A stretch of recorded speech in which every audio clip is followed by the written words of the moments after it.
Please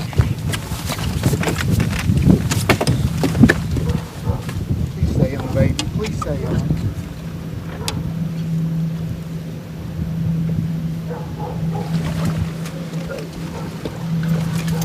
Oh my God!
Chocolate, baby! Give me some of that! Give me some! I had an amazing time on the James River. An amazing time. I spent a week in Virginia last week preparing, practicing, planning for the BFL Regional Championship last Thursday, Friday, and Saturday. If you didn't already know, yes, I did qualify. Yes, I accomplished my goal in my rookie BFL season of making it to this tournament and having an opportunity to win $20,000 plus a new bass boat. That was the goal going into the season. I'm happy that I accomplished that. And truth be told, I was happy to be along for the ride, come up here to Virginia. I quickly discovered that the James River, the Chick, this is a phenomenal fishery. One of the best fisheries in the country, if you ask me. Anytime you can go to a place and have a chance at a 9-pounder, yeah, I am down for that place. And I caught some awesome fish. I had an amazing time. We're going to get into all of that. I'm going to go ahead and tell you, this is going to be a long video. I'm talking 30 plus minutes. So if you're in the middle of something, you might want to pause the video and come back to it later. You know, get you something to drink, get you something to eat, because we're going to be here a while because I have a ton of stuff to talk about. We're going to talk about pre-fishing. We're going to talk about my practice. We're going to talk about my game plan going into the tournament. We're going to talk about the tournament days, the big fish, and most importantly, we're going to talk about how I had the ability to not just fish some amazing water, but I had the ability to make some awesome friends. And that's exactly what I did. And like I said, the entire week was just awesome. I had a phenomenal time, and in my heart, I feel that this is what fishing is all about. This is why us tournament anglers do all that stuff for. So we're gonna get into all that right now. So again, long video, so get ready. We're gonna start with practice day one. I went up Monday before the tournament. Tournament was started on a Thursday. I came up on a Monday, zero experience on the James River. You should know, you can look at Google Maps and see how big the James River is. It's very, very big. I mean, you can easily make a 40-mile run up the James and still not be where you need to be to catch fish.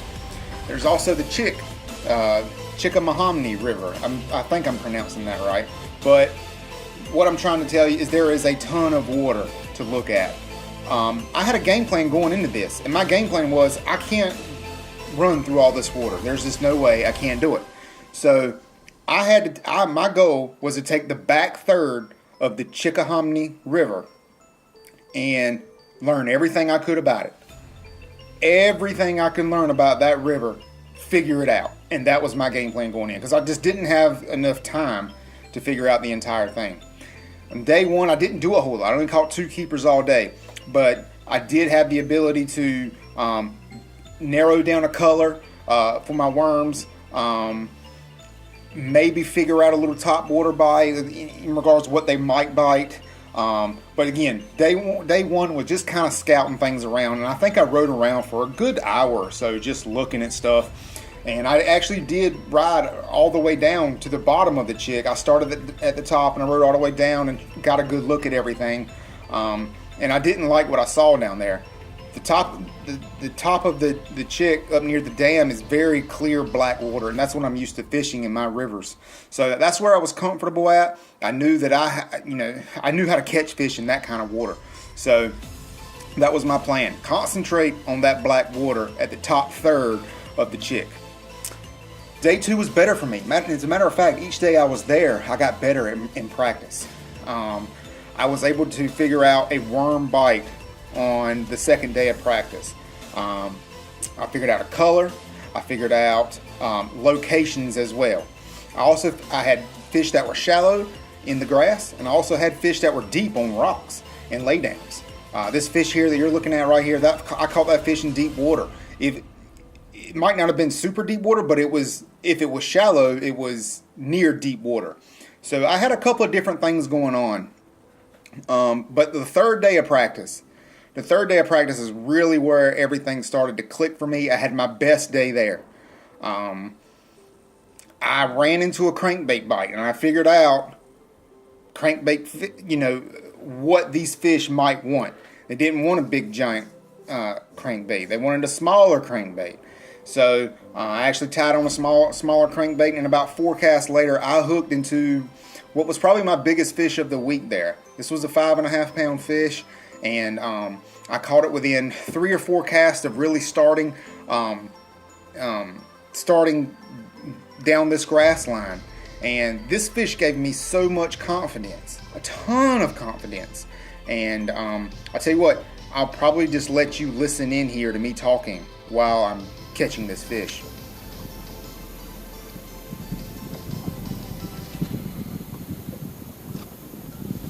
Wow.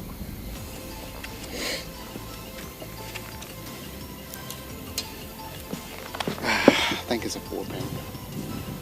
It was bigger than a 4. Oh my God, I've been trying to figure it out. And maybe I just did in about 4 casts. Wow. Oh my God. The fish was very strong. It got into the current, and once it got into the current, it was even stronger. It's in the current, so I can't fight them even stronger. Again, pre-fishing, there's no net there. There's no co-angler here on this particular day. And she could have shook off right there, and I would have been okay with it. But it was nice to land her and get my hands on her and get a weight on her.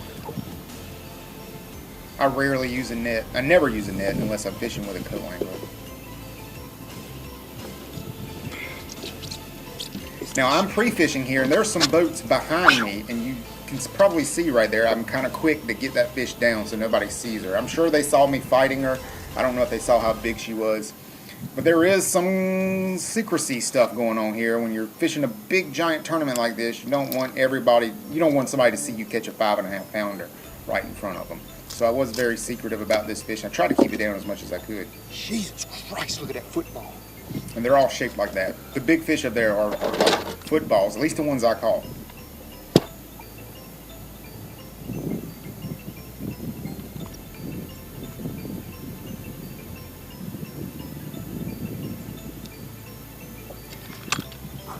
$5.35. $5.35, baby. I'm trying to get the fish back in there as quick as I can, but I was so excited. And who doesn't take a picture of that? So I had to go back in there and grab my phone and take a quick snapshot of that fish.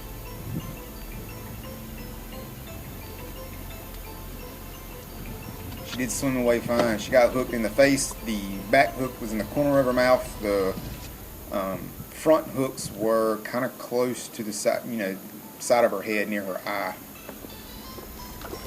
She released fine. Amazing fish. That one fish gave me so much confidence that day. And up until that point, I was pre-fishing from Safe Light all day. Up until that point, I hadn't had a bite that day. That was my first fish of the day, and it came about 10 o'clock. Then very, very soon after, I go back to another grass line. I catch this next fish on a buzzbait, and it got me thinking. I'm like, okay, I didn't get a bite for the first 3 hours of the day. And then all of a sudden, bam and bam.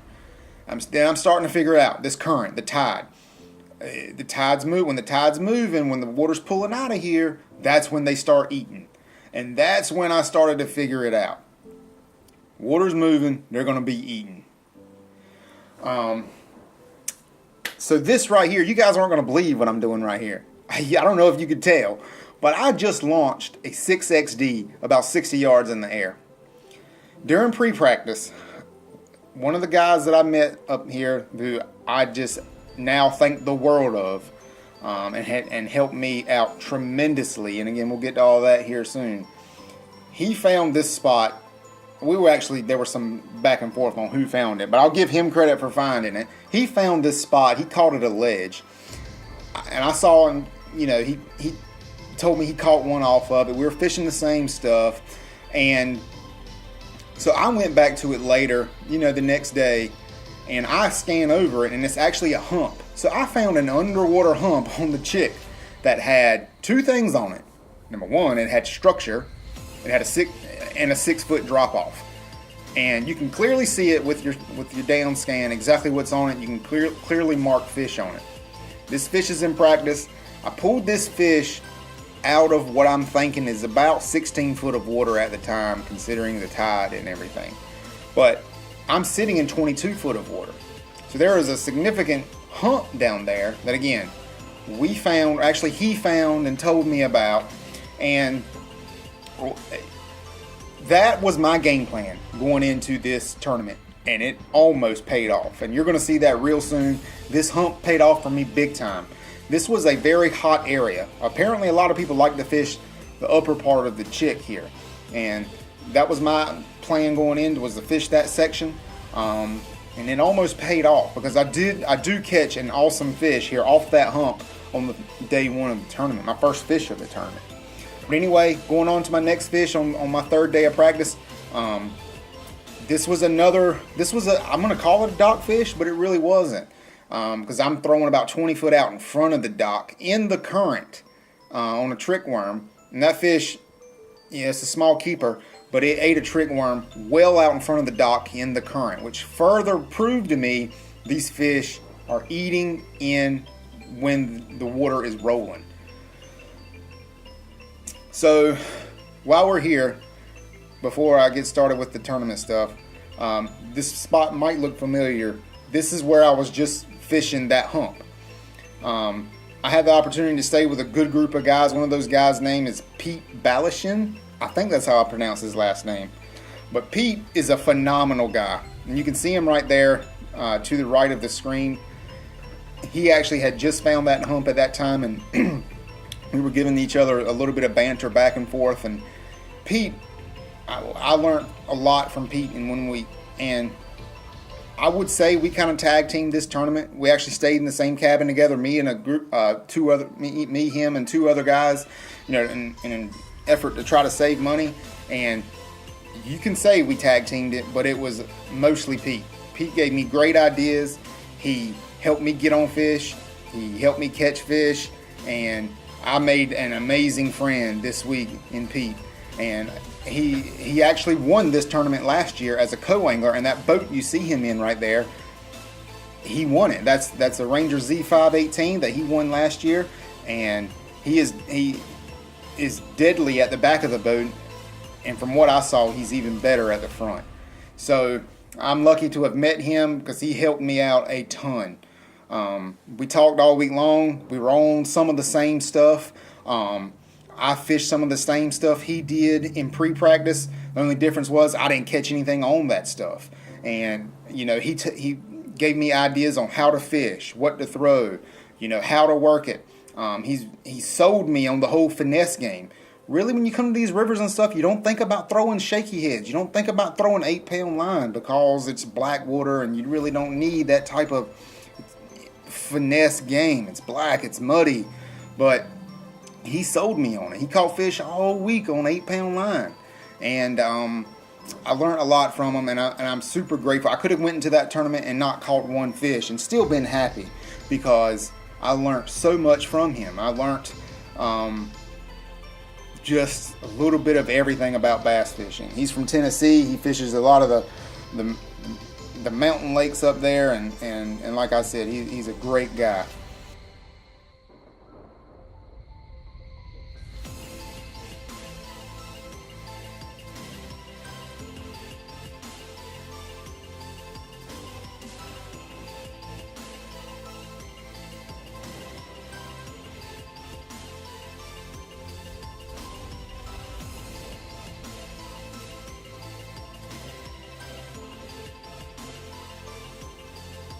Another guy I want to talk about was Pete's travel partner, Larry.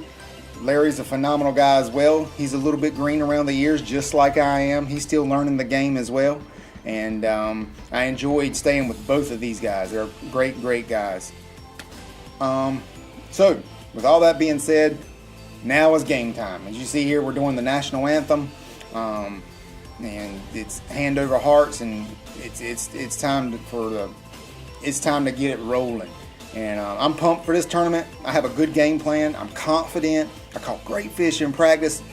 My game plan was solid. However, there was a cold front that moved in the night of the tournament, and it turned fish off a little bit. I'm still able to land a couple of fish here, and we're going to get into all of them right here. But this is the spot. This is my 6XD spot. This is the spot, the hump. And as you can see, there's somebody sitting on it right now. And let me tell you what these guys are doing. They're flipping that dam wall right there, and they're also drop shotting off the side of the boat, just putting the rod over and just dropping right down on that structure. So they know where that structure is too, just like I did. They found it, but they're not fishing it the right way. So I sat and I waited for an hour for them boys to get off of it.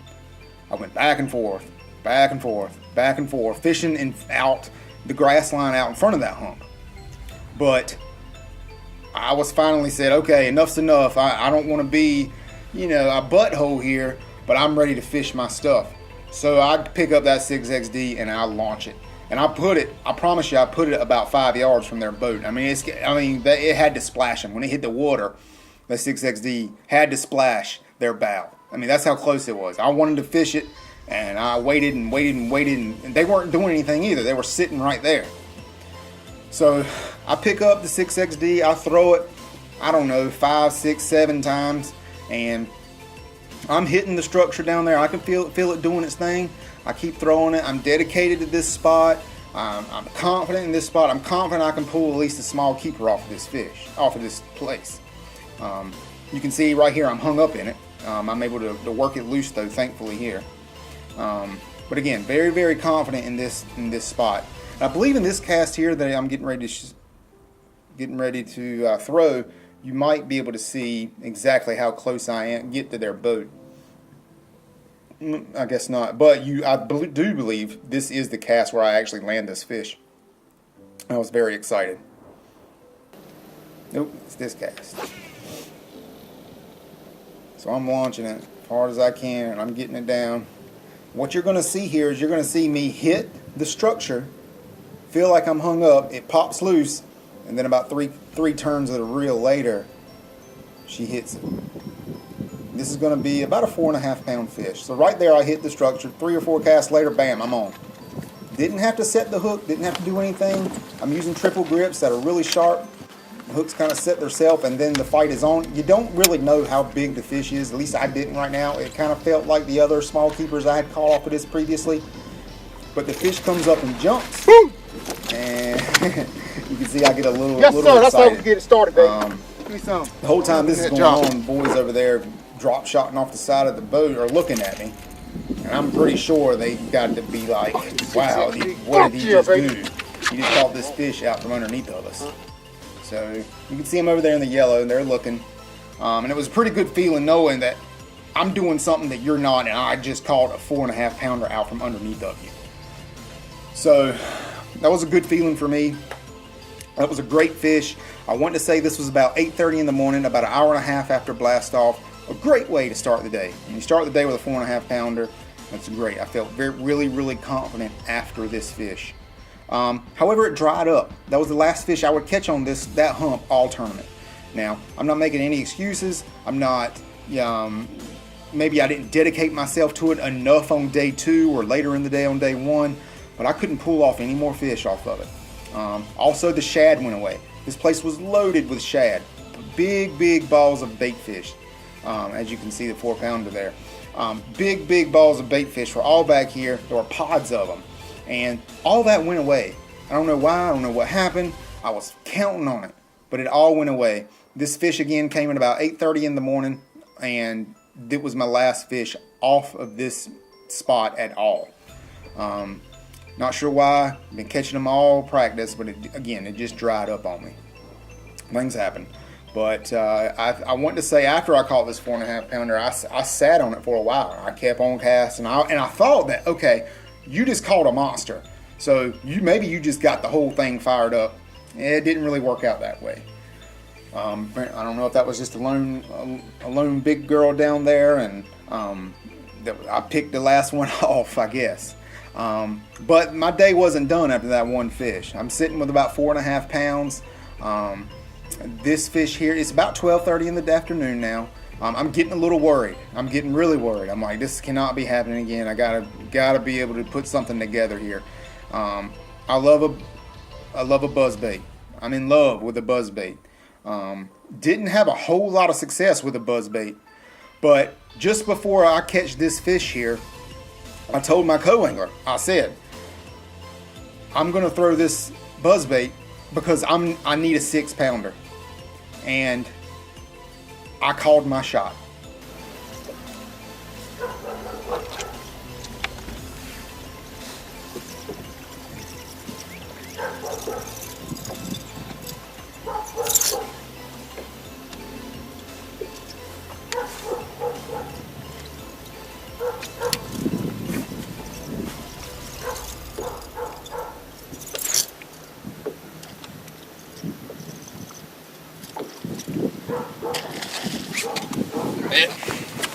I love seeing that. Please stay on, baby. Please stay on.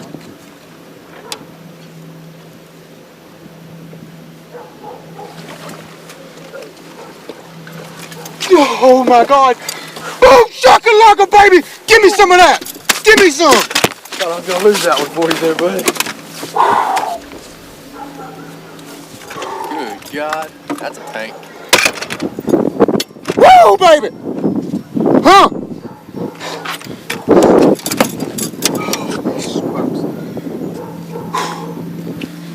I'm back in the game. How much you think that weighs? That's a 6-pounder. She's at least every bit of power. What did I just say? I said I'm gonna throw this buzzbait because I need a 6-pounder. Got it. Called it. Dude, you had to net that fish twice.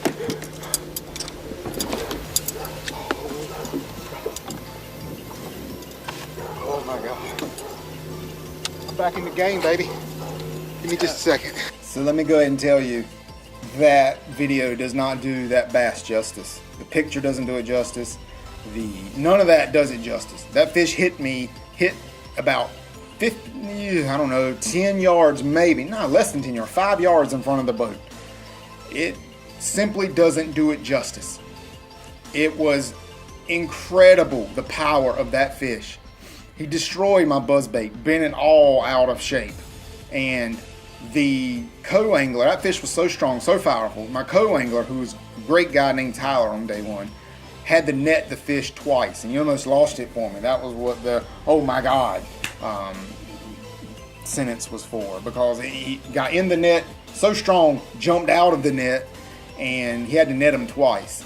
So an amazing, amazing fish. And unfortunately, that was my last fish of the day. I got 2 bites on day one. 2 bites on day one. And I made him pay, 2 bites on day one. And I weighed in 9 pounds, 7 ounces. So not bad off 2 fish. Because what that allowed me to do was I'm in the game for day 2. I got back into it, I got a bite at 8:30 and I got a bite at about 12:30. So I was okay. I'm still sitting okay after day 1. 4 pounds out of the cut. But after you catch 2 fish and you're waiting, you got 9, and at that time I swore I had at least maybe even close to 11 pounds. When you have 2 fish like that in the live well at 12:30 in the day, and you're like, all I gotta do is catch 3 more small keepers, about 2 pounds each, and I'm gonna be leading this tournament after day 1. That's how close it was. But my fish weren't there. It all evaporated. And I'm not gonna say I was lucky at all, because I wasn't lucky with that second fish. I wasn't lucky with the first fish, because all that stuff that you just saw me fishing, that was practice. Those were practice waters. Those are waters where I had found fish. And so none of that was luck. My game plan paid off. My fish just evaporated. I don't know if the bike quit or what, but I'm promising you, it was in the mid to upper 80s all week. On tournament day, it never got above 72, 73, and then in the morning at blast off, it was like in the 50s. Like I was severely underdressed. It was cold. I was in shorts and a very thin shirt. So that takes us into day 2. Day 2, I got a shot. I'm 4 pounds out of the cut. I mean, that's 1 4-pound fish, and I'm right there. I do dress better for day 2. I am more prepared for the cold, as you can see. My game plan for day 2, the exact same. I think fish on the chick reload. But my struggles continue. My struggles continue for a long, long time on day 1. I think I'm getting ready to catch a fish here at about 10:30. 10:30, right here.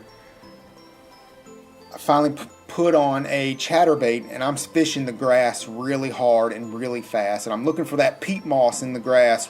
And we found, me and my co-angler, I'll give him all the credit for this, he found a little pattern. He was using a chatterbait through this grass. So I'm able to pick up one there, and about 3 hours later, at about 1 o'clock, after cast after cast after cast after cast, I pick off another one paralleling right here, this stretch of grass here. Another small keeper, and I know that I could be very well in trouble. And look, hands off to the co-angler here. This fish snaps my line in the net, so I'm glad he was there. But I struggled really, really bad. My fish went away on tournament day, and but I'm fishing hard. I'm fishing strong, as hard as I can. I'm not giving up. I know that you're just a heartbeat away from a 5-pounder here. You're a heartbeat away from a 15 pounds and 3 casts. That's how awesome this fishery is. There's giant fish everywhere. A guy weighed in a 9-pounder in the tournament. So there's giant fish here. And I knew that. So I'm continuing to fish hard. I'm continuing to wait for this current to start. All my fish during practice came in about a 3-hour window. There is a sweet spot in the section of the river where I'm fishing, or in the river in general. There is a sweet spot, a sweet time where they're going to start biting right now, and you're going to have 2 to 3 hours to get it done.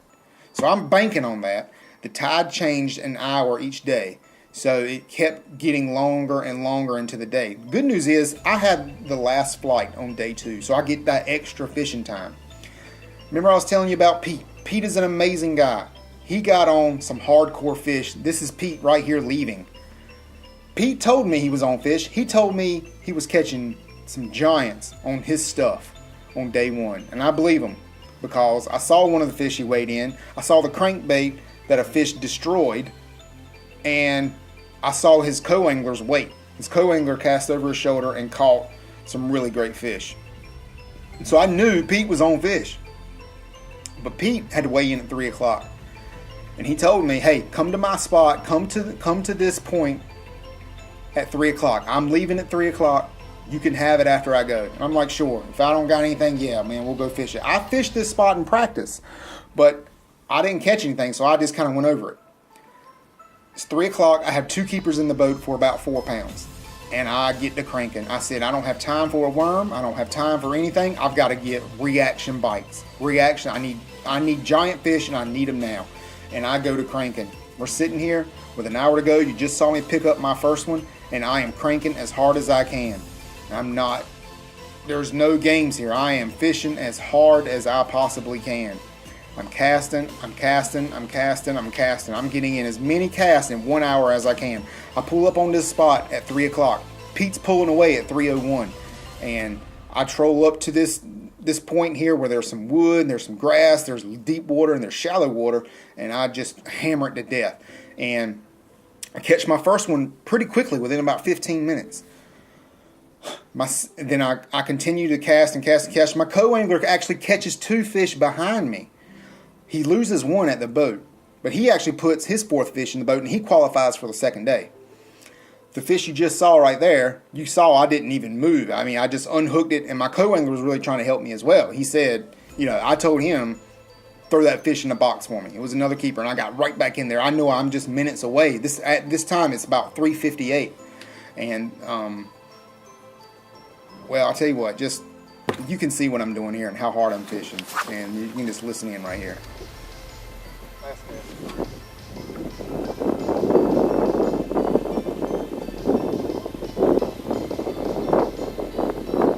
I'm so disappointed. I needed more time. I needed another hour. That's it. Not gonna make it. Good effort, though. Fish my ass off. So disappointing. You got to make that 30-minute trip back all the way down the Chick. And that was it. I ended the day with 4 fish. I had a flurry right there at the end of the day, and I really think if I had another hour, I could have maybe done some more damage. But it is what it is. I finished the day with 4 fish and about 7.5 pounds. It gave me a 2-day total of 16 pounds, 9 ounces, 16 pounds, 10 ounces, something like that. Not enough to make the cut. The cut was 24 pounds. So my problem was, and everybody asked me, you know, how was the fish? How did you do there in the tournament? I'll tell them all the same thing. On day 1, I couldn't find little fish. And on day 2, I couldn't find the big fish, the kickers. And I'm okay. I'm okay with all of that. I'm okay with how everything played out. I had the time of my life. I had the opportunity to meet some amazing people. And I made friends for life. I really, really did. I mean, I spent all week with some awesome anglers and some guys that I really got along with, and you know, some guys that were just like me, just guys trying to go fishing. And that's what this channel is all about. It's just about me fishing. I don't know how far I'll go in this game. I don't know how far I'll go, you know, how high I'll go. I don't know if I'll ever fish the Costa Series or fish a Bassmaster Open, or if I'll go make it to the FLW Tour, or who knows. I don't know. All I know is I love to do this.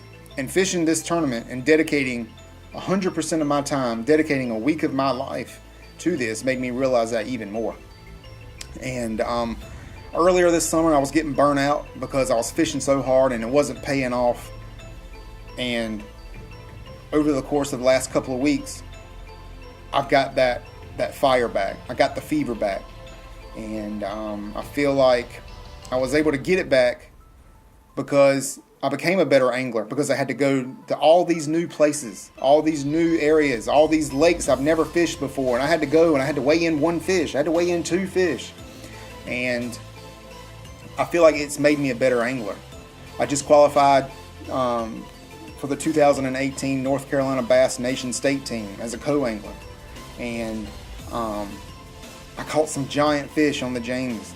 I had the time of my life. So the experiences I've had over the last couple of weeks, the successes I've had over the last couple of weeks, are a result of how hard I fished all year long in this BFL series and the time I dedicated. And while I didn't cash 1 check this year, I didn't cash 1 check, and I'm okay with that. I never fished for money. It's never been about money, and it never will be. But I learned a ton. I can honestly say the season's over now. I'm a better angler today than I was back in March of this year when it all started on Carr Lake. So I'm ecstatic. I had an awesome time. I'm ready to go back. The Piedmont division goes back to the James River next year, and you better believe I'm going to be ready for that tournament. And I just want to say that to everyone, how grateful I am for all of your support, for every single view that I get, every single like. I even appreciate the dislikes that I've gotten this year on these videos. I appreciate just you taking time out of your day to watch these videos, especially this one that is now over 34 minutes long. So super grateful. You wouldn't believe the amount of text messages, phone calls, Facebook messages that I got last week on the James River, and it really inspires me to keep going and to become the best angler I can be. Like I said, I don't know how far I'm going to get in this game, but I'm going to go as hard as I can until I get to wherever my destination is. I could wake up tomorrow and say, you know, I don't ever want to fish a tournament again in my life. I highly doubt that's going to be the case, ever. But whatever happens, I just want to say I'm truly grateful for all the support this year, for every single view I've gotten, And next year is a new year. I'm looking forward to it. I'm not too thrilled about the schedule. This is not my last BFL video for the season. We've got a little bit more to talk about. We're going to recap the entire year. We're going to talk about everything that happened this year. And I'm going to try to help some guys that might be thinking about fishing the BFLs. Is it right for you? Should you be doing it? And we'll get into that. So expect that video here in about a couple of weeks or so. A little seasonal recap video. But from the bottom of my heart, thank you for watching. And boom shakalaka.